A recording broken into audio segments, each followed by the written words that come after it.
cooling. It was 285 parts per million pre-industrial levels. Since the dawn of the industrial age. It peaked in 1955. It's been dropping. It hasn't been dropping. You're in denial, sir. You really are. I think it's I don't know where you're reading your facts. You just said all the scientists unanimously agree. That's the biggest hoax I ever heard.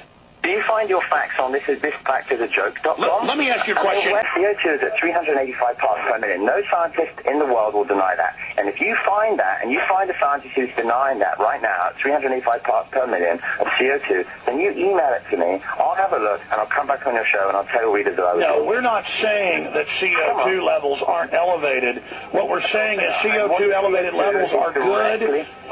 No, they're not good. They're not good. See, it's all stunts. Oh my gosh, the climate must be totally destroyed because she can go.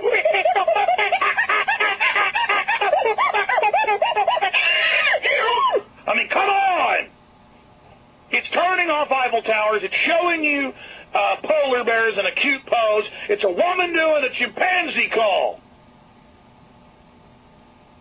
I'm sick of it. I just want you to know, when you're at family reunions, let them know that America and the people, free humanity, will prevail. And if you send me your email address, we'll invite you along. You can come and join us. Yeah, I bet. We'd love to have you. Now, are those the estates that you guys took over in the French Revolution you engineered, or are those the estates in England?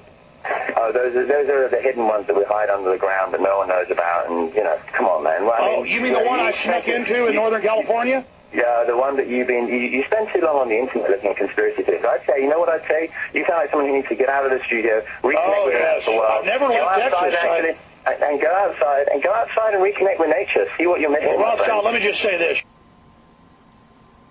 I realize Alex Jones is an unfair representation of global warming deniers in general, but they don't have much more than he does. So what do global warming deniers use as evidence? Well, it's more of a lack of evidence argument. They say less than 5% of the CO2 being emitted is actually man-made, and they're right about that. But there are many things they are not taking into consideration. As far as references go, all I'm going to say is thousands of scientists agree on this, as well as all the information I put in this vid. I will put a few references in the vid info. They agree that atmospheric carbon levels have increased from 280 parts per million to 380 parts per million, which is a 100 part per million increase, or 30%. Methane has gone from 700 parts per billion to 1750 parts per billion. Now that's 1050 parts per billion, or 150% increase. Deniers seem to think 100 parts per million isn't very much, but if you think of it this way, if you're an African making $1 a day and you get a 30% raise, all of a sudden you're getting $1.30 a day. Now in the case of methane, if you're making $1 a day and you get a 150% raise, you're getting $2.50 a day. 30 cents or $1.50 may not sound like much either, but it would make for some happy Africans. Instead, we get melting ice caps. I've been to the Arctic, by the way, and I have spoken to natives on the subject, and they're not happy. Basically what these greenhouse gases are doing is trapping all the heat that's leaving the planet trying to escape into the atmosphere. They have mass, so it basically acts as insulation. But trees breathe carbon, so shouldn't all this carbon be recycled? Well, yeah, but much of the rainforest has been cut down, so it's not recycling as much. And the rainforest, well, they recycle more carbon than just any old forest because they're so thick. Oh, and we also released a whole bunch of carbon when we burnt that down, so yeah, it's quite the imbalance. Some deniers claim that volcanic eruption can release many times the carbon dioxide man has ever released. Well, that is simply not true. They release an average of less than 1% of what we create in carbon dioxide every year. They do release a lot more sulfur dioxide, but that's a completely different matter. Sulfur dioxides form sulfuric acids and rise into the stratosphere. Once they're there, they actually reflect the sunlight away from the Earth, so they actually cause a global cooling effect. The sun often gets blamed for global warming. The problem with that theory is that the variation in radiation is only about 0.1% in these 11-year cycles. And we've actually been going down since 2001, and global warming has been going up. So most scientists agree that it is not a major factor in global warming.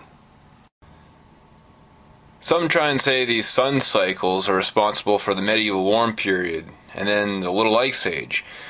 But scientists kind of disagree with that. They think that the medieval warm period is more of a European warm period, for one. For two, they also don't think it was as warm as it is today.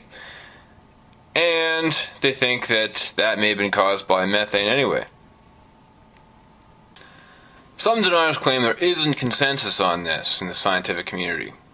People like the Heartland Institute put together a list of 500 scientists who disagree with the man-made global warming theory. Thing is, at least 45 of these scientists found out about Heartland Institute's list and said, hey, you're misrepresenting us. So, yeah. Some months ago, you may have even read an article saying the American Physical Society was actually rethinking its stance on climate change. Well, they used to have right on their homepage a statement saying we would like to restate our position on global warming, which is that we know it is man-made, in response to that article. They have since removed it because this was months ago, and they don't care that much about what some guy says because they have all kinds of articles as to why global warming is real. Some deniers just aren't aware of all this information. The hardcore deniers, they'd rather say, well, I don't know, I'm not convinced. I don't care what thousands of scientists agree upon.